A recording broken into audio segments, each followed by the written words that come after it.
Salut à tous et bienvenue dans un nouvel épisode du Front Office. On se retrouve aujourd'hui pour continuer la série des bilans de l'intersaison. Et après avoir fait les Ravens dans l'épisode précédent avec PA également, on le retrouve aujourd'hui pour parler cette fois-ci des Seahawks. Salut PA. Salut Alex, salut Clément, bonjour à toutes et à tous. Ouais, ravi de faire la deuxième émission pour parler des Balbuzards pêcheurs. Et du coup on accueille avec nous pour cet épisode le gérant de Seahawks France sur Twitter. Salut Clément, comment tu vas ? Salut les gars, je vais très bien, très content d'être là pour ma première fois donc dans le Front Office podcast. Ça fait très plaisir de t'avoir. Est-ce que tu veux te présenter rapidement, pas rapidement, le temps que tu veux Yes, Clément, je suis fan des Seahawks depuis un peu plus d'une dizaine d'années maintenant. J'ai commencé à suivre beaucoup aussi via les forums de Touchdown Actu pour finalement en arriver à Twitter, où là j'ai repris du coup le compte Seahawks France il y a quelques années, donc ça doit faire 7 ans peut-être maintenant. Et maintenant, compte que j'anime avec plaisir depuis toutes ces années. Ça fait très plaisir de t'avoir. Et n'hésitez pas, du coup, on mettra le lien en description. Et pour ceux qui sont sur YouTube, vous avez le lien juste en dessous de son nom. Enfin, en tout cas, le lien, le @ donc Seahawks France, n'hésitez pas à aller le suivre. C'est cool. Et puis pour un peu tout le monde qui a envie de suivre l'actualité des Seahawks, ça fait plaisir. Et puis t'as quand même pas mal de une belle communauté derrière toi, j'ai envie de dire. Yes, ouais, avec le temps, ça fait un moment que je suis actif, et puis j'ai un compte qui, au-delà de juste des infos sur les Seahawks, je pense qu'il y a pas mal de vannes et pas mal de choses qui sont plutôt accessibles pour tout fan de foot US. Bah top, du coup n'hésitez pas, le lien sera dans la description, avec les liens également de tous nos réseaux sociaux, on est partout, / le front office, donc Twitter, Insta, YouTube, Twitch, qui sont les principaux, on va dire, donc n'hésitez pas si vous avez envie de nous suivre, et si vous nous suivez en podcast, ou du moins si vous écoutez les épisodes, suivez-nous, comme ça nous permet de voir un peu qui suit, et c'est toujours appréciable, et ensuite si vous voulez mettre une revue, c'est avec plaisir également. Donc pour aujourd'hui, on va faire du coup comme les précédents épisodes, on va faire un petit retour sur 2023, un petit cap sur l'intersaison avec les besoins avant la free agency et la draft, pour parler du coup de ces deux périodes-là, et conclure pour voir comment est-ce que cette période s'est passée aux yeux notamment des fans des Seahawks et de PA également, comment il en a pensé avec son regard extérieur, fan des Patriots. Donc ça donne une petite idée avec deux équipes qui ont fait des gros changements en termes de coaching cette année. Du coup, pour les Seahawks, vous avez fait 9-8, et malheureusement, vous n'avez pas fait les playoffs de peu. Ouais, loupé un match. Qu'est-ce que toi, t'as pensé globalement de cette saison ? Est-ce que tu trouves que c'est une saison positive ? Parce que l'année dernière, vous aviez fait les playoffs, vous étiez sorti au premier tour contre les Niners, si mes souvenirs sont exacts. C'est ça, ouais. Et là, du coup, vous faites 9-8, qui est, je crois, une victoire de moins que l'année dernière. C'est ça, ou peut-être le même bilan, j'ai un doute. Peut-être le même bilan, j'ai un doute également, mais en tout cas, sensiblement la même saison comptablement, juste il n'y a pas de playoffs derrière. T'en as pensé quoi, toi, de cette saison ? Est-ce que tu vois une régression ? Est-ce que tu vois une stabilité ? Est-ce que tu vois une progression quelque part ? Alors en fait, du coup, l'analyse de cette saison, elle est super particulière, puisqu'en fait, comme on a eu le premier gros changement, là, comme tu l'évoquais, au niveau du coaching staff depuis 14 ans, donc avec le départ de Pete Carroll, c'est vrai que maintenant, tout le regard que je peux avoir sur cette saison est vachement différent, surtout quand on compare les deux dernières, qui étaient les deux dernières où Geno Smith était titulaire. Pas de régression en tant que telle, je dirais, dans l'équipe. Une stagnation. On a gardé les mêmes défauts que l'année d'avant, voire un peu empiré en défense. Donc que ce soit à la passe ou à la course, notamment énormément à la course, on a retrouvé beaucoup de failles. On s'est retrouvé vraiment dans la même situation que l'année d'avant, hein. Donc il fallait un match où les Seahawks n'avaient plus leur destin entre les mains. Il fallait que les Packers perdent. Cette fois-ci, ce n'est pas arrivé. Donc non, moi je pense qu'on était vraiment dans la continuité de la saison d'avant, sauf que la saison d'avant était un peu une note plus positive puisque c'était une surprise, hein. Donc on avait cette première année où Geno Smith était titularisé toute la saison. Faut pas oublier aussi, par contre, que la saison dernière, il y a aussi eu Geno Smith qui a été blessé, ce qui a aussi impacté le fonctionnement de l'attaque, qui devait beaucoup combler pour une défense absente. Mais donc non, globalement, on était un peu, on finit sur une note négative parce qu'on loupe les playoffs, mais on finit sur une note un peu de stagnation, et c'est pour ça que, à mon sens, que Pete Carroll part, parce que ça faisait plusieurs années qu'en fait la défense, alors que c'est un coach défensif, n'arrivait pas à performer, et qu'on perdait, et surtout en termes de préparation, on perd des matchs qui ne doivent pas être perdus. On arrive à accrocher les plus gros adversaires, mais on arrive à perdre contre des équipes contre lesquelles on ne doit pas perdre. Péa, t'en as pensé quoi, toi, de cette saison des Seahawks?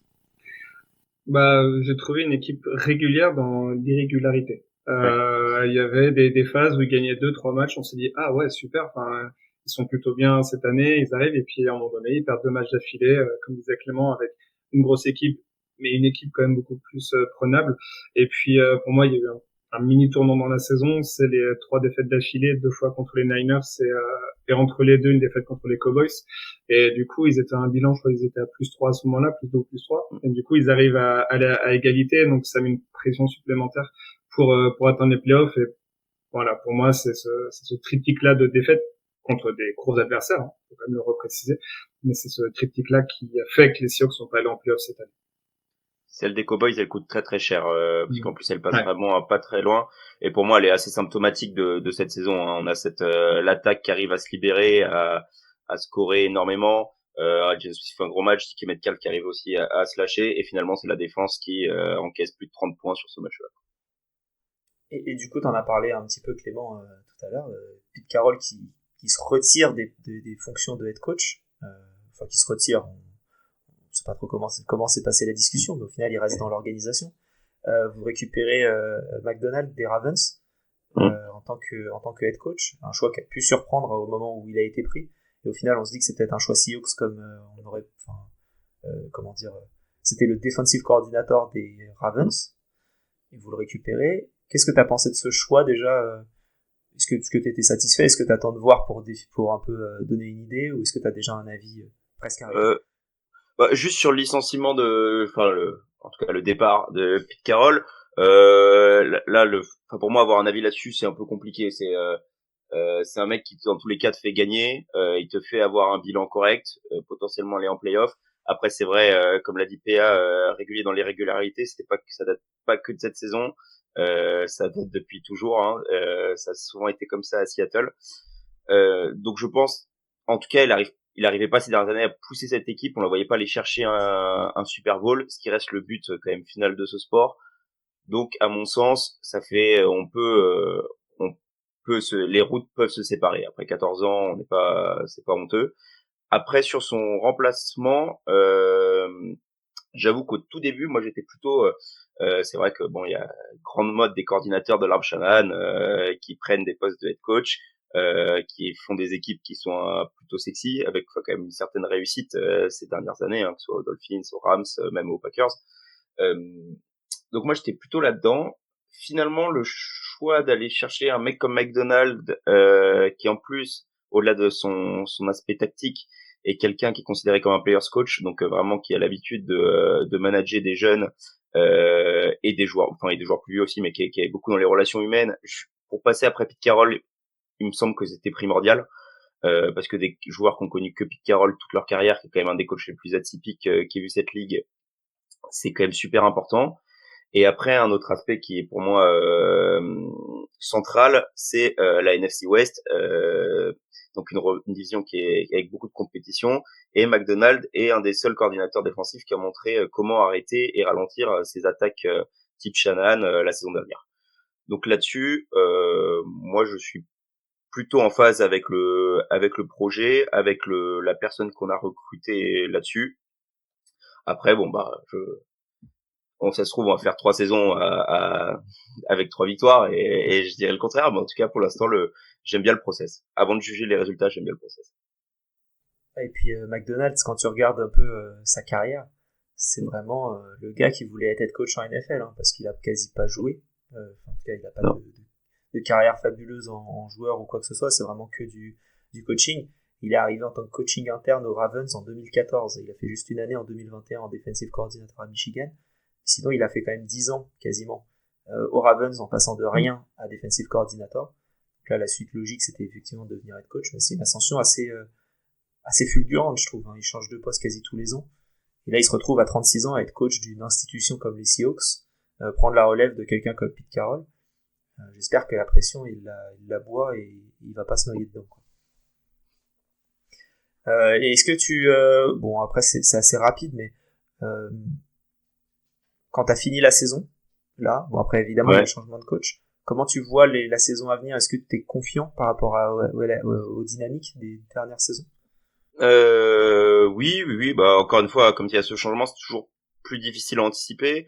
Je dirais qu'il y a une base. Il y a une base pour gagner toujours dans cette équipe. On a un quarterback qui est plutôt installé. Alors, il va y avoir un nouveau système. On a des playmakers en attaque. On a eu du renfort, enfin, on va en parler après. Et on ne peut qu'espérer que la défense ira mieux que la saison dernière.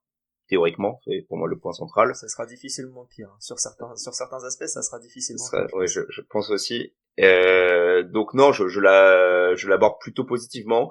Après, je ne serais pas étonné qu'on ait 5-6 premiers matchs un peu difficiles, notamment parce que c'est un nouveau système défensif, un système qui est, même si on sait qu'il est très pédagogue, un système qui est plutôt technique. Donc ça, vraiment, j'attends de voir. Je suis très enthousiasmé pour la suite. Je ne fais pas de plan sur la comète. Je dis pas on va gagner le Super Bowl cette année ou dans 2 ans. Mais cette équipe, pour moi, s'il arrive à avoir à mettre en place ce qu'il veut mettre en place, elle peut aller en playoff dès la saison prochaine avec un calendrier qui est, sur le papier en tout cas, moins relevé que la saison dernière. T'es toujours dans une division dans une division assez difficile. En tout cas, t'as 4 matchs qui sont compliqués. Après les Cardinals, on verra ce que ça peut donner. T'as quand même 4 matchs compliqués. Et ouais. Après, ça risque d'être un peu compliqué. On va passer à l'intersaison. Vous aviez du coup, si mes chiffres sont bons, 12 millions de cap avant la free agency. Donc le chiffre date du 4 mars, c'est un peu le chiffre que PA, notre stagiaire devenu comment dire, invité et récurrent sur le podcast, a été trouvé. Donc vous aviez 12 millions. Qu'est-ce que tu avais comme avant de faire un peu la liste de tous les joueurs que tu aimes bien, ou du moins de un joueur que tu aimes bien, est-ce que il y avait quelque chose que tu voyais venir, tu sentais un gros besoin côté Seahawks avant cette free agency? Alors des gros besoins, oui, il y en avait 2. Il y avait l'intérieur de la ligne et la ligne défensive. L'intérieur de la ligne offensive, ça a été plutôt comblé, plutôt draft et un petit peu free agency. La ligne défensive, un peu un mix des deux. Et ici, il y avait un autre point, c'est que les Seahawks, c'est vrai que quand on parle free agency, on parle aussi des départs. Je pensais que les Seahawks iraient garder Jordan Brooks, qui a fait des très belles saisons, deux, trois très belles dernières saisons du côté de Seattle. Je pensais qu'il resterait en plus parce que Mike McDonald aime ce genre de linebacker capable d'aller courir, notamment sur les bootlegs et les play action. Donc je pensais vraiment qu'on le garderait. Finalement, il est parti et on a comblé avec 2 contrats d'1 an au poste de middle linebacker. Donc non, il y avait, franchement, par contre, j'avais pas spécialement d'attente, parce que comme on l'a dit, encore un nouveau coach, je savais vraiment absolument pas à quoi m'attendre. Et je pense que eux, malgré le plan qu'ils ont eu, on a signé beaucoup de contrats d'1 an, donc on est encore dans une période un peu de transition. Pour moi, ils ont comblé quelques brèches pour la saison prochaine, en attendant d'établir vraiment le socle de l'ère McDonald à Seattle. PA, est-ce que tu as un joueur que tu veux mettre en avant sur ce recrutement des Seahawks? Moi j'ai relevé Rashon Jenkins. Alors pas tant sur ça reste un bon joueur, il a plutôt bien performé avec les Jaguars, mais justement sur l'aspect off-season, les Seahawks ils ont quand même coupé leurs 2 safety titulaires. Alors, un safety et demi, parce que Jamal Adams était titulaire par intermittence avec malheureusement toutes les blessures, mais ils ont aussi cut Kendra Diggs, qui pour le coup lui est un titulaire bien ancré et assez performant malgré tout. Du coup, j'aime plutôt bien la signature de Jenkins parce qu'il arrive à un prix plutôt bon, j'estime en tout cas, et c'est un joueur d'expérience. Donc c'est vrai qu'il va pouvoir aussi encadrer toutes les squads de DB qui a été drafté cette année ou il y a 2 ans. Donc c'est plutôt pour moi ce côté positif de la free agency des Seahawks. Je vais rejoindre PA sur Jenkins parce que c'est vrai que j'en ai pas parlé, mais c'était l'aspect le plus étonnant, enfin en tout cas l'aspect un peu grand ménage de Mike McDonald. Tu enlèves les deux selfies titulaires qui sont là depuis un moment pour deux raisons, parce que il y avait le salary cap qui était un peu haut pour les performances. Diggs pouvait être gardé, mais finalement on se rend compte que la ligue en a cette année en tout cas plus rien à faire des safety, ce qui est en tout cas sur les safety de fond de terrain, ce qui est pas étonnant, puisque la moyenne de profondeur de lancer a jamais été aussi basse depuis 10-15 ans. Donc là-dessus, il suit la tendance et que il a l'habitude de défendre contre ces nouvelles attaques. Donc non, moi j'aime bien celle de Jenkins qui va venir à côté de Love, des profils un peu similaires. Ce que j'aime beaucoup sur Jenkins, c'est il a joué un peu à tous les postes, même si je pense qu'il va jouer strong. Il a joué aussi en free pas mal. Donc je rejoins totalement cet avis-là. Pour moi, un joueur polyvalent, donc en plus qui rentre dans le système de Mike McDonald et avec de l'expérience, ce qui sera important donc dans un backfield très très jeune, comme on l'a dit, Woolen c'est il y a 2 ans, Witherspoon c'est l'année dernière, et là 2 autres cornerbacks qui arrivent dès cette année. Ouais, deux joueurs draftés dans des tours un peu lointains, mais on le sait avec les Seahawks, ça veut absolument rien dire. Donc c'est l'intérêt d'avoir. Puis vous avez drafté 2 mecs du même backfield. C'est ça, ouais, d'accord. On aura peut-être le temps d'en reparler plus tard. Moi, le joueur que je voulais mettre en avant rapidement, c'est pas une signature, c'est plus une re-signature. Ouais, je vais peut-être laisser en parler un peu plus, mais c'est Leonard Williams du coup, qui a re-signé pour 3 ans, 64 millions de dollars après avoir été transféré pour un deuxième et un cinquième. Deuxième cette année, cinquième l'année prochaine, de la part des Giants. C'était risqué. Moi, j'ai du mal avec les trades où tu balances quand même un bel asset, parce qu'un deuxième tour de la draft qui arrive, c'est un bel asset, et que tu le re-signes pas tout de suite. Je trouve que c'était un risque. Ils ont voulu, je pense, attendre de voir ce que ça donnait dans l'équipe. Ils étaient satisfaits, parce que 48 millions garantis, t'es assez bien. Et franchement, voir cette signature, j'ai trouvé ça bien, parce que c'est vrai que dans les signatures, à part Jenkins, j'ai pas vu quelque chose qui m'emballait particulièrement plus que ça. Mais il y a que des joueurs utiles, en fait. Mais voilà, donc Williams, c'était le joueur que je voulais mettre en avant. Bon, très fan. Après, ouais, on paye un peu cher quand on remet avec le trade de mi-saison, ce qui est souvent un peu le cas. On savait qu'on allait se faire un peu saigner là-dessus. C'est le cas. Après, il a fait une très bonne saison chez nous, et je suis pas étonné que Mike McDonald ait décidé de le garder. Parce que c'est un joueur, encore une fois, qui est polyvalent, qui sait jouer à l'intérieur de la ligne et qui est capable sur les packages de passe, qui est capable de jouer à l'extérieur ou à l'intérieur également. Donc non, moi c'est un joueur qui s'adaptera totalement dans ce système. Visiblement, de toute façon, il a fait un choix. Il avait niveau enveloppe salariale, il avait le choix entre lui et Brooks. Il a choisi Williams. On verra ce que ça donne, mais moi j'aime beaucoup le joueur. C'était un des rares points positifs de la défense de la saison dernière. Donc je suis en phase avec ce choix. Et pour continuer sur les re-signatures, c'est vrai qu'on a McDonald du coup qui a fait rester son joueur, donc Williams, et on a aussi Grubb qui a décidé, parce qu'on a re-signé Noah Fant au poste de Titan, avec le départ de 2 autres Titans, donc Parkinson et Disley, qui sont allés tester la free agency, qui est pour moi un peu un symbole aussi de l'attaque que va vouloir mettre Grubb à Seattle. Il avait besoin d'une grosse cible, en tout cas au poste de Titan, et il l'a gardé avec George Fant, qui lui aussi va chercher quand même un chèque plutôt correct, si on considère la production qu'il a eu à Seattle jusque-là, ce qui n'est pas pour le coup toujours de sa faute, puisqu'on a joué beaucoup de packages à 2 ou 3 Titans, mais en tout cas il va chercher un plutôt beau contrat. S'il récupère ne serait-ce que la moitié des targets de Parkinson et Disley, notamment en end zone, il risque de faire une grosse saison, parce que c'est vrai qu'à chaque fois que tu regardes les matchs des Seahawks, tu vois touchdown Parkinson, touchdown Disley, touchdown tu sais pas trop qui. J'exagère, loin de là, mais ce que je veux dire, c'est que t'as beaucoup de tight ends qui sortent un peu de nulle part juste pour mettre leur touchdown, t'as l'impression. C'est vrai, ouais, parce que Waldron aimait beaucoup les packages à 2 ou 3 tight ends. Je crois qu'on était leader d'ailleurs sur les packages à 3 tight ends. Ce qui était sur un point de vue offensif, ce qui était assez intéressant. Et c'est vrai que oui, on a un peu des no-name qui viennent attraper la balle dans la end zone. En vrai, si tu l'attrapes, t'es plus un no-name. Si tu la lâches, ça devient peut-être. Au niveau des déceptions de la free agency, je vais juste enchaîner rapidement.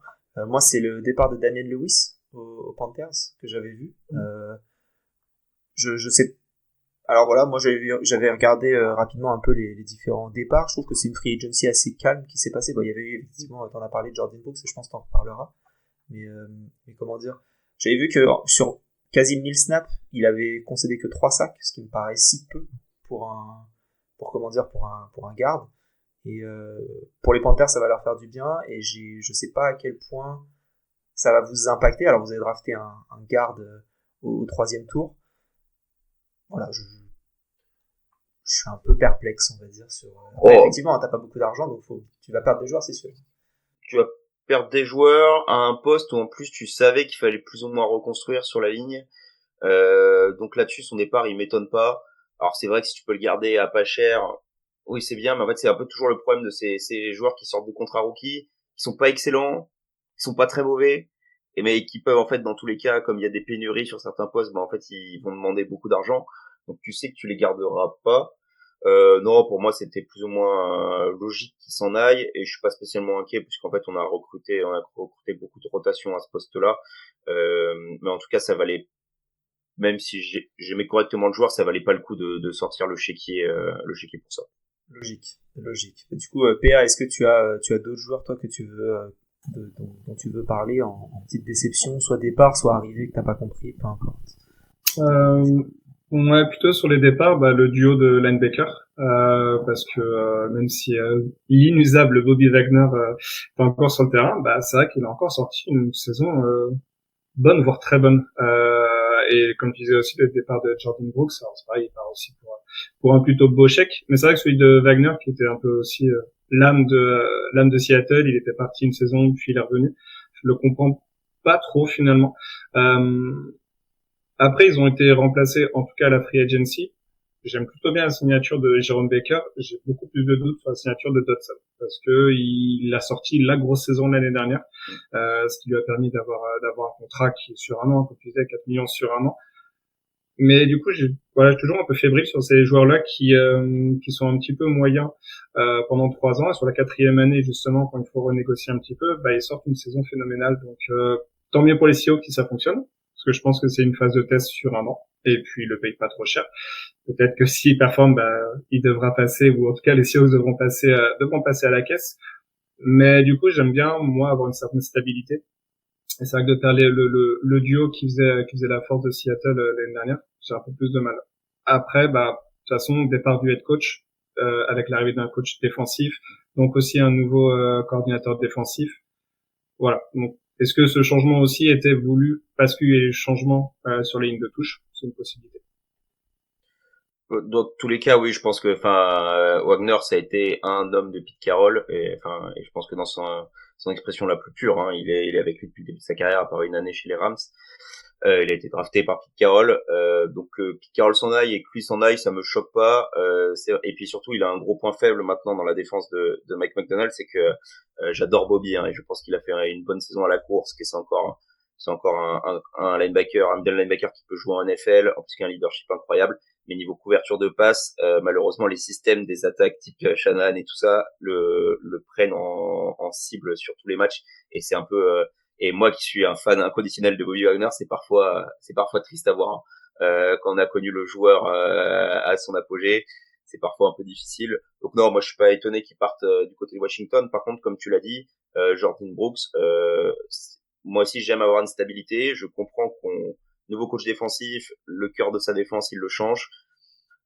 Je suis pas convaincu parce qu'en fait dans l'année prochaine on va se retrouver dans exactement la même situation parce qu'on aura Dodson et Baker qui auront fait qu'un an, qui seront inscrits free agent. Il faudra soit drafter, soit recruter à un prix fort. Pourquoi pas re-signer Brooks sur 3 ans avec même un prove it deal ou je sais pas, ou avec des bonus ou autre, où finalement il peut en fait l'année prochaine tu te retrouves pas tout nu avec juste Terry Knight que t'as drafté. Ça c'est un peu le grand mystère de cette free agency, surtout que l'excuse qui avait été avancée par le staff était que en fait il pouvait pas bosser sur la prolongation de Brooks parce qu'il bossait déjà sur la prolongation de Williams. J'ai du mal à croire qu'une entreprise multimillionnaire comme une franchise NFL peut pas prendre 2 avocats pour bosser à la fois sur des prolongations différentes. Bah, il y a qu'un seul document partagé, donc tu vois, comme c'était pour Williams, il pouvait pas. Ils avaient pas les accès au SharePoint. Une erreur de mot de passe, s'il est arrivé. Est-ce qu'il y a d'autres joueurs dont vous voulez parler dans cette intersaison? Non, je regarde. Non, pas. Ouais, excuse-moi. Peut-être j'ai envie d'en parler. C'est l'arrivée de Samuel en tant que backup. Ouais. Qu'est-ce que t'en as pensé, toi? Parce que moi, je vois Geno Smith c'est Geno Smith, on sait ce qu'on a, on sait ce on sait, pas ce que c'est. Samuel, on pense savoir aussi. Il a fait une bonne saison l'année dernière et il arrive en tant que backup derrière. C'est une belle QB room, je trouve. Moi, j'aime bien ce move-là. En fait, je le trouve logique. Parfois, on est trop la draft pour aller renforcer certains postes. Là, c'est Samuel, alors les Seahawks, enfin John Schneider et Pete Carroll. Bon, avant c'était la même personne, maintenant John Schneider aime beaucoup aller chercher des entre guillemets déceptions de tours de draft et de joueurs qu'ils aimaient bien avant. John Schneider a jamais caché qu'il aimait beaucoup Samuel dans le processus de draft. Aujourd'hui, tu perds Drew Lock, t'as un joueur qui a encore de l'avenir, qui est jeune. Parfois, on le voit en NFL. La NFL est un sport un peu cruel là-dessus, hein, puisque il faut du temps parfois pour un quarterback. Tout le monde n'est pas Patrick Mahomes. Hein. On a parfois besoin de temps pour apprendre sur le banc derrière des vétérans. Enfin, et encore que Patrick Mahomes a eu ce luxe-là. Donc non, plutôt satisfait. On s'engage pas grand-chose, mais ça évite de prendre un tour de draft sur un backup QB. On a quelqu'un qui connaît déjà la NFL et qui pourra évoluer à son rythme. Éventuellement, peut-être prendre la suite, on sait pas, mais en tout cas. C'est un choix qui me paraît plein de logique et de bon sens. C'est en plus, c'est comment dire, quand t'as Geno Smith qui est blessé comme il a pu l'être dans le passé, tu te retrouves avec une option qui est quand même assez, enfin qui est plus que correcte. Quoi. Donc, oui, c'est. Enfin, moi je trouve qu'il a fait une très bonne saison avec les Commanders. S'ils ont fini si bas et avec le deuxième choix, c'est pas nécessairement que de sa faute, quoi. Parce que lui, il mettait 35 points par match et la défense en concédait 40. Donc, non, je suis d'accord. C'est pas un quarterback parfait, loin de là, mais il a une qualité de lancer qui de toute façon lui permettra de briller s'il a besoin de reprendre un match au pied levé. Là-dessus, je m'inquiète pas. C'est pour moi même plutôt on augmente niveau QB room par rapport à Locke, je pense. Parfait. Je vous propose, si ça vous va, de passer à la draft, du coup. Yes. Je vais vous énoncer les pics de la draft. Vous aviez 1, 2, 3, 4, 5, 6, 7, 8 pics. Du moins, c'est ce que vous aviez, c'est ce que vous avez fini avec. Vous avez peut-être fait des trades, je pense, pendant la draft, comme après tout le monde. Donc, avec le premier pic au 16e tour, enfin, pardon, l'inverse. Avec le premier tour, 16e pic, tu peux Byron Murphy, le defensive tackle de Texas. Au 3e tour, Christian Haynes, un offensive guard de Yukon. 4e tour, Tyrus Knight, un linebacker. Encore au 4e, 3 pics plus tard, AJ Barner, un tight end, parce qu'il fallait bien un tight end en plus. Au 5e tour, Nehemiah Pritchett, cornerback de Auburn. 6e tour, offensive guard Sataoa Lomea de Utah. Encore au 6e, DJ James, corner encore de Auburn, comme on parlait tout à l'heure. Et pour finir avec le 200e pick au 6e tour, Michael Jarrell, offensive tackle de Findlay. Je n'avais jamais entendu parler de Findlay jusqu'à ce que je lise la liste des tours de draft des Seahawks.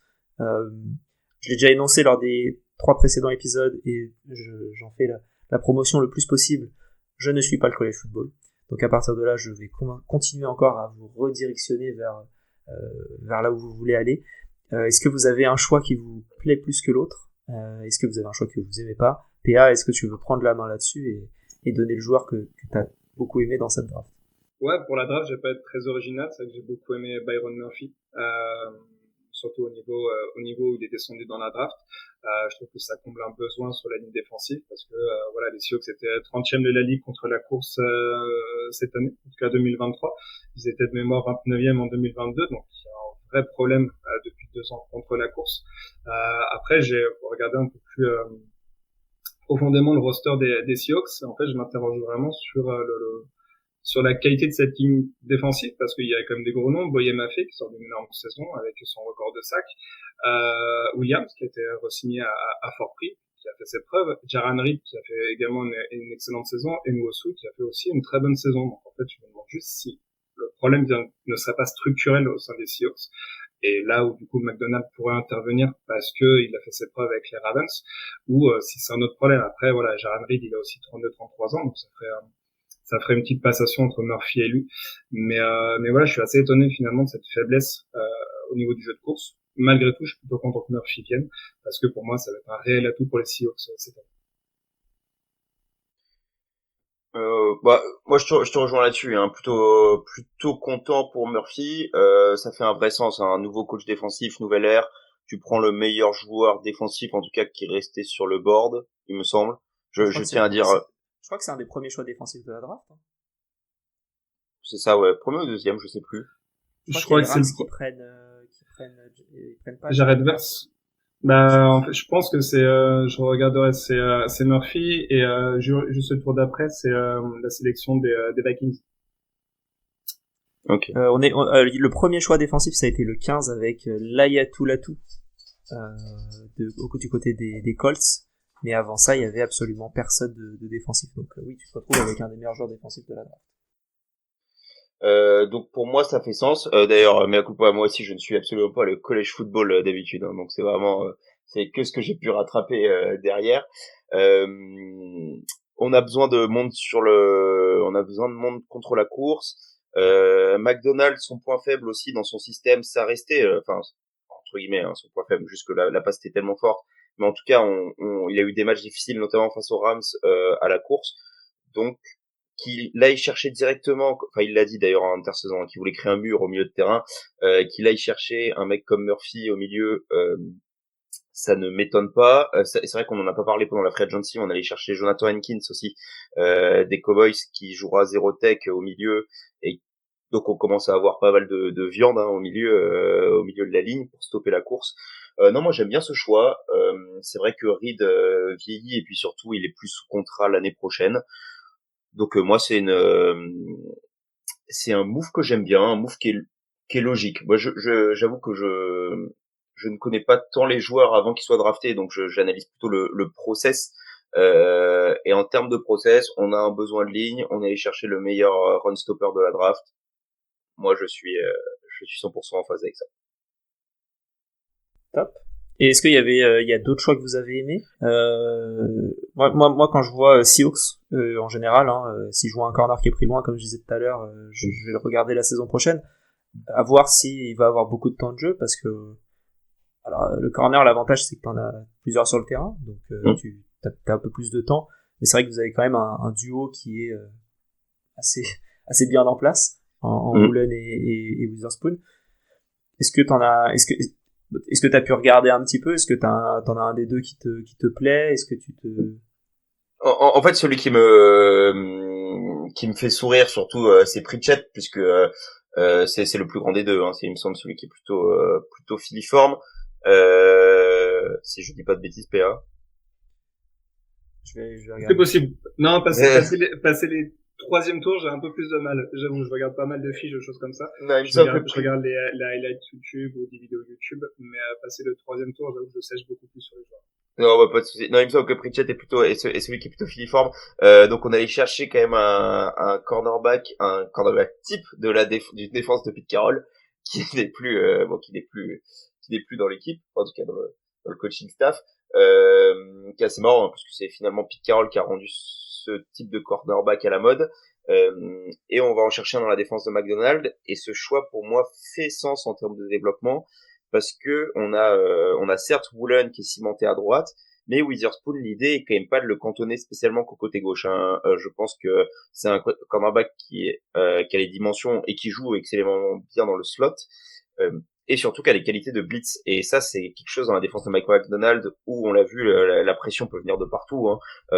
Kyle Hamilton était peut-être le joueur qui l'incarnait le plus dans cette défense-là. Donc je pense qu'il a très envie de trimballer Witherspoon un peu partout sur cette ligne défensive, et du coup avoir Pritchett un poste cimenté à gauche où il y a de la compète, hein, puisqu'il y a Trey Brown, Michael Jackson est encore là, on a Burns qui est resté, donc il y aura beaucoup de compétition, et venir chercher Pritchett pour cimenter ce côté gauche, moi je trouve ça plutôt intéressant. PA, est-ce que tu veux rajouter un avis sur autre chose sur cette draft des Seahawks? Non, c'est vrai qu'on s'attendait peut-être à un corner un tout petit peu plus haut parce que l'année prochaine il y en aura plus que deux sous contrat. Woolen et Witherspoon. Donc voilà, avoir effectivement le développement des deux corners qui ont été draftés pendant la saison. Oui, on aurait pu les prendre plus haut, mais à la fois c'est un des postes pour moi qui était fort. En fait, c'est un des postes forts de cette équipe actuellement. Et et finalement moi ce que j'aime bien en tout cas dans cette draft, c'est sa logique. C'est on est allé chercher quand même des needs globalement dans les premiers picks qu'on avait, qui étaient pas, à part le 16e qui était pas si haut, hein, puisque le deuxième est en 81, même s'il me semble qu'on trade back, je crois. Mais du coup on va chercher Christian Haynes en garde. Alors qu'on avait des problèmes au centre de la ligne, comme on l'a évoqué en début de podcast. On va chercher Tyrese Knight. J'ai pas d'avis sur le joueur spécialement, mais on a des besoins en poste de linebacker et il nous faut un linebacker du futur. Et après, bon, Titan, cornerback, on avait des besoins. On avait un peu plus un besoin en poste de Titan puisqu'on en a que 2 sous contrat actuellement. Enfin, du coup, maintenant 3 avec Ash Turner. Donc non, là-dessus, sur l'ordre, moi, je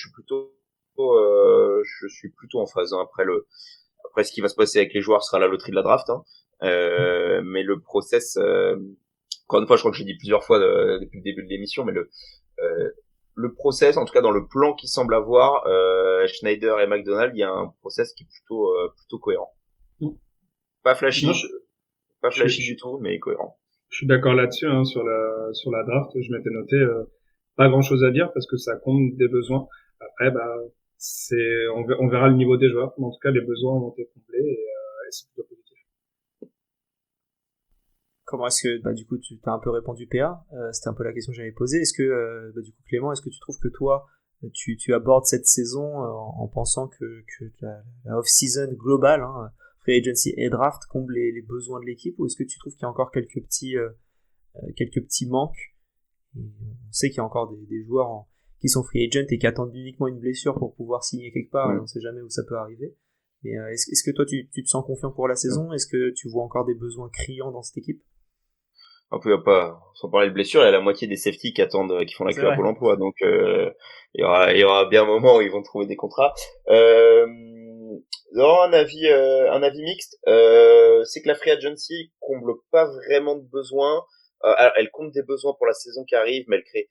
Enfin, Dodson, Baker, bon, c'est des joueurs intéressants, mais j'ai l'impression qu'on prend aussi quand même pas mal de joueurs de rotation, hein, globalement dans cette free agency. On prend Pharaoh Brown au poste de tight end.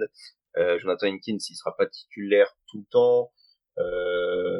Qu'est-ce que j'oublie on va chercher George Fant aussi, qui retourne chez nous. Donc on prend Nick Harris aussi en centre. Donc il y a beaucoup de rotation, beaucoup de joueurs qui vont pouvoir faire de la compète pour potentiellement un poste de titulaire, mais à la fois je pense qu'il y en aura beaucoup qui ont des seconds couteaux. Et après, est-ce qu'à la draft on compte ses besoins? Alors en grande partie oui, mais là c'est toujours l'aléatoire, c'est que quand on compte sur la draft pour combler tous ses besoins, pour que ça marche, il faut que l'entièreté des joueurs que tu as draftés pour une place de titulaire soit bon dès l'année 1. Ce qui est pas évident, ce qui est arrivé les 2 dernières années. Enfin, à Seattle, on a eu plutôt de la chance les 2 dernières années, mais ce qui est pas évident, en tout cas, maintenant. Donc on va dire que poste pour poste, des besoins comblés, à part le trou en linebacker qui va durer que un an. Mais poste pour poste, on va dire que la saison, on est plutôt fixé quoi sur le roster qu'on va avoir, qui je pense est un roster très correct, voire bon. Après pour le futur, est-ce que tout est comblé? Non, je pense pas. Je pense que surtout l'ère McDonald commence cette année, mais elle commencera d'autant plus à la draft de l'année prochaine. PA, qu'est-ce que tu en penses? Moi, je trouve que c'est une équipe plutôt équilibrée. Ils sont dans une division, j'y reviendrai aussi sur le bilan, mais ils sont dans une division très relevée. Je trouve quand même, et même s'il y aura de la compétition, qu'il y a une petite faiblesse sur la ligne offensive. Il y a Charles Cross qui a été un joueur drafté il y a 2-3 ans qui fait depuis des saisons vraiment de très très haut niveau. Le reste, c'est un peu plus compliqué. Lucas Nana, il a pas fait une très très bonne saison. Bradford, c'était un rookie. Vous avez signé Tomlinson qui vient des Jets, qui n'avait pas fait non plus une très très bonne saison. J'ai une petite inquiétude sur la ligne offensive. Après, voilà, le centre, je connais pas, donc je sais pas quel est son niveau, mais ça sera un élément important parce que le reste de l'offense, je la trouve plutôt excellente. Pour le centre, enfin en fait ouais, sur la ligne offensive, de toute façon, je veux dire, ça fait depuis 2012, non allez, 2013 on a une ligne offensive correcte, mais le fait que l'inconnu sur la ligne offensive, non quoique, en fait que la ligne offensive soit une inconnue pour moi est plutôt un truc positif, puisque pendant des années c'est juste, elle devait juste être nulle. Mais non, c'est vrai que les postes sont pas définis sur la ligne offensive aujourd'hui. On a nos deux tackles, on sait qu'on a Charles Claus à gauche, Lucas à droite, mais Lucas qui a eu des gros problèmes de genoux la saison passée, qui revient de blessure en plus, donc on sait pas s'il pourra retrouver un niveau de titulaire. Au centre, on a perdu le Evan Brown qu'on avait et on récupère, enfin en tout cas on avait drafté l'année d'avant Olu, je ne vais pas prononcer la suite de son nom de famille. Olu Watimi. Exactement, voilà, très bien joué. Qui va sans doute prendre cette place de titulaire, mais aujourd'hui on sait pas vraiment ce que ça vaut sur un terrain NFL. J'imagine que Haynes va prendre la place de garde gauche et à droite on prendra Bradford qui a fait une première saison rookie, souffler un peu le chaud et le froid. On a vu des bonnes choses, des moins bonnes. On a un autre Haynes aussi on a Phil Haynes encore qui il me semble encore dans le roster. Donc le poste de garde droit sera assez ouvert normalement. Mais oui, je te rejoins. Pour moi c'est la plus grosse inconnue avec bien sûr la paire de linebacker du roster. Où est-ce que vous voyez l'équipe la saison prochaine? PA ou Clément, est-ce que tu veux enchaîner? Où est-ce que tu vois l'équipe la saison pro? Après moi je suis un éternel optimiste. Hein. Déjà quand Wilson est parti, je pensais qu'on allait faire une saison une saison correcte. Enfin, alors correcte. J'étais dit 6 ou 7 victoires. Mais finalement j'avais eu raison. Après est-ce que j'avais les bons éléments pour affirmer ça, je sais pas. Non, moi je pense qu'on va faire une bonne saison. Je serais pas étonné qu'on aille à 9 ou 10 victoires. J'espère 10 plutôt que 9. Pour être place en playoff, déjà parce que le calendrier est plus facile. Comme on l'a dit, j'espère que la défense haussera le niveau de jeu et l'attaque, je vois pas de raison pour qu'elle régresse actuellement avec un nouveau système offensif plutôt QB friendly. Après bien sûr on fait venir un coordinateur de fac, hein, ça a toujours un risque. C'est pas exactement les mêmes systèmes en pro et en universitaire. Mais non, moi je vois bien une bonne saison à 10 victoires avec une défense qui monte en puissance, hein, donc en tâtonnant d'abord sur les premiers matchs avec un système qui est plutôt compliqué et surtout une victoire chez les Rams enfin qui ont pourtant terrorisé la défense de Pete Carroll pendant des années. Donc là on va dire 10 victoires. Je trouve qu'il y a un avantage avec le planning que vous avez, c'est que les 2 premiers matchs sont abordables, plus qu'abordables. Vous jouez les Broncos, vous accueillez les Broncos à la première journée, et ensuite vous vous déplacez à Boston pour aller affronter les Patriots. Je trouve que ces 2 matchs-là, alors PA, voilà quoi, c'est Drake May, je pense que t'as beaucoup d'espoir, mais voilà, c'est Drake May pour l'instant, on sait pas ce qu'il vaut. C'est là le changement de la saison des Seahawks, c'est là qu'ils se rendent compte qu'ils pourront rien faire cette année. Et après il y a les Dolphins, je peux être d'accord avec toi, on verra. Mais en tout cas, ces 2 matchs-là pour apprendre un système, moi je trouve ça plutôt intéressant quoi. T'as des matchs qui peuvent être simples, mais tu peux vite te mettre dans la sauce parce que tu joues deux rookies QB en fait. Donc voilà, moi je suis pas autant optimiste que toi Clément. Je les vois faire wildcard en gros. Je les vois pas aller chercher la division et je sais pas. Ah non, ça je suis bien d'accord avec toi, hein, plutôt wildcard. Mais dans le sens où 10 ça me paraît un peu beaucoup. Je pense aller 9 en étant optimiste. C'est bon. Oh, je te dis 10 surtout parce que en fait à 9 on les a loupés l'année dernière. Après 9 ou 10, mais je vois bien des playoffs être allés chercher en tous les cas. Soyons dans le positivisme alors. PA, toi t'es un petit peu moins optimiste si mes souvenirs sont bons. Ouais, j'ai mis 3e de division. Après, au fur et à mesure de nos échanges, je réfléchissais à ça et en fait, il y a eu le départ il y a 2 ans de Canales, le coach QB, qui du coup a fait quelque chose d'assez énorme avec Tampa Bay l'année dernière. il y a du coup le changement en coordinateur offensif de nouveau cette année en fait. Alors, c'était pas coordinateur offensif Canales, mais voilà, il était proche de Geno Smith. Il y a eu une toute petite baisse de régime de la part de Smith l'année dernière, vraiment légère, en termes de complétion, en termes de nombre de TD. Non, après il a été aussi blessé. Mais je me dis, comme toujours pour toutes les franchises, à partir du moment où on change totalement le coaching staff, bah quel va être le laps de temps en fait pour comprendre le cahier de jeu, pour l'appliquer. Alors du coup, j'ai aucun doute sur Geno Smith sur le fait qu'il va comprendre le cahier de jeu très très rapidement. Comme l'a dit Clément, en plus c'est Grubb qui vient en tant que coordinateur offensif. Il était coach offensif à Washington et enfin voilà, en université Washington a fait ses preuves cette année. Mais j'ai toujours ce doute-là, en tout cas sur un changement total de coaching staff. Donc pour moi, ça va mettre du temps à se mettre en route.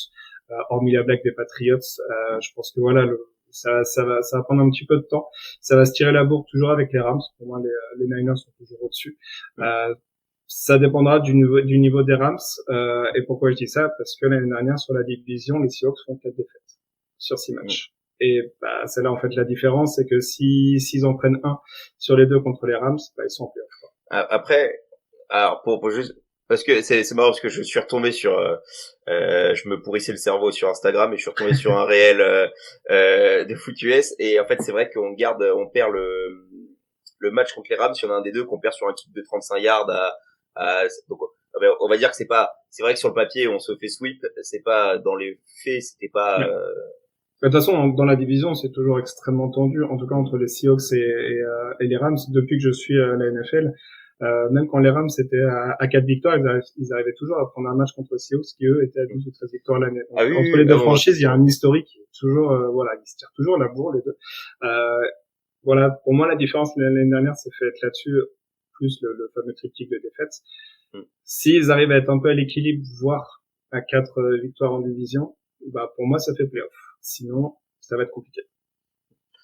Alors ça pour moi, de toute façon, la pièce, elle peut tomber de côté. Hein. Ouais. J'ai envie de dire, ça peut être le cas pour beaucoup d'équipes, mais particulièrement du côté de Seattle cette année. Hein, bah, comme tu l'as dit, changement de coaching staff, ça prend ou ça prend pas, ou ça met du temps à prendre. Hein, et on se retrouve, ça met du temps à prendre. On perd des matchs faciles et derrière, on se retrouve dans le dur du calendrier. J'ai choisi la pièce de l'optimisme, mais en disant quand même toujours, j'avais pas d'attente trop haute non plus, hein, c'est pas grave si ça prend le temps, parfois faut que ça prenne le temps, hein, dans le sport, on a tendance à vouloir, et même les propriétaires de franchises ont tendance très vite à vouloir tout de suite, et pas laisser le temps aux choses de se développer. Je pense que, une nouvelle ère, on n'a pas envie de se débarrasser d'un coach au bout de 2 ans, surtout après un Pete Carroll qui a fait 14 ans, le but est quand même de prendre le temps de développer cette franchise. Des beaux derniers mots pour conclure cet épisode. Ouais. On va espérer du coup le meilleur pour les Seahawks. Clément, merci d'avoir pris. Yes. Alors, est-ce que je pourrais ajouter juste une petite quelque chose? Je me suis rappelé que j'avais oublié d'ajouter quelque chose. C'est on a parlé de la free agency et on n'a pas parlé spécialement on a parlé du recrutement de Mike McDonald et notamment de Grubb là sur la fin. Un des moves que moi j'ai adoré de cette free agency, c'est le fait que les Seahawks soient allés chercher Leslie Frazier, qui était le head coach assistant des Buffalo Bills, qui a bossé 1 année avec Mike McDonald. Et en fait, ce que j'ai beaucoup aimé dans ce move, c'est qu'on a un coaching staff qui est très jeune, plutôt innovateur, et qu'on aille chercher un peu un vétéran comme Frazier, qui a l'habitude d'accompagner des head coachs, des jeunes head coachs, en tout cas, comme ça a été le cas du côté des Bills, à la prise de fonction. J'ai trouvé que c'était un move très intéressant de pas tout miser sur que la jeunesse et l'innovation et d'avoir des socles de gens qui connaissent vraiment les ficelles du métier, et c'est un move qui du coup si on suit pas les Seahawks et même si on suit les Seahawks on passe totalement à côté, mais c'est un choix de staff que j'ai trouvé très intéressant. Et il a quel type de poste du coup, Leslie Frazier? Il sera head coach assistant aussi, il me semble. Ok, très bien. Cool. Donc support, quasiment que support. Ouais. Ok. C'est vrai qu'au Bills, il était aussi defensive coordinator dans mes souvenirs. Et là, il a été defensive coordinator et il me semble que les dernières années, il est passé que en assistant head coach aussi, ouais. Assistant head coach, je crois. Ou alors il avait les deux, je sais plus. Ouais, je pense qu'il avait les deux. Et puis après, comment il s'appelle Mais il avait fait une pause d'1 an dans mes souvenirs pour raison perso. Et là, du coup, il se retrouve chez vous. Okay. Ouais, c'est ça. Ah, bon choix. C'est vrai que la défense des Bills l'année dernière, c'était pas trop ça. Donc... Peut-être qu'il y a une raison. Du coup, merci à tous les deux. On aura du coup comme prochain épisode d'ici quelques jours, on va parler avec les Saints et du coup avec nos compères de Saints France. Et, on les aura sur le podcast. Vous avez les 4 On en a que 2. On a Elio et on a John avec nous lors du prochain épisode. Donc n'hésitez pas si vous avez envie de suivre ça. Comme je l'ai dit avant, du coup, au début de l'épisode, suivez-nous partout. On est @lefrontoffice sur tous les différents réseaux sociaux. Et suivez Clément @Seahawks France pour avoir un peu des nouvelles des Seahawks et un peu de tout au niveau de l'actualité un peu NFL. Je pense que tu nous fais un peu de tout. Ouais, je brasse un peu. Alors c'est centré Seahawks, hein, mais forcément on aime tous la même ligue, donc on parle un peu de tout. En tout cas, merci à tous les deux. Hein. Très bon moment, très belle analyse en tout cas. Donc merci beaucoup pour l'accueil. Avec plaisir, c'était chouette. Et allez voir le thread de Clément sur le compte Seahawks France pour le schedule. Il est excellent. Moi, j'ai beaucoup aimé. Merci beaucoup. En tout cas, ça m'a beaucoup fait marrer. Merci. C'est le but, hein. Mais c'est la 3e année que je le fais, dans ce style-là. Il y a une ou 2 vannes où j'étais pas mécontent. Ça m'a fait découvrir quelques pépites musicales. Alain, si tu nous écoutes. Parfait. Et du coup, je vous remercie tous les deux. C'était un plaisir. Et on se retrouve du coup pour un prochain épisode. Ce sera les Saints. Et d'ici là, je vous souhaite à tous une bonne fin de journée. Et vive le football.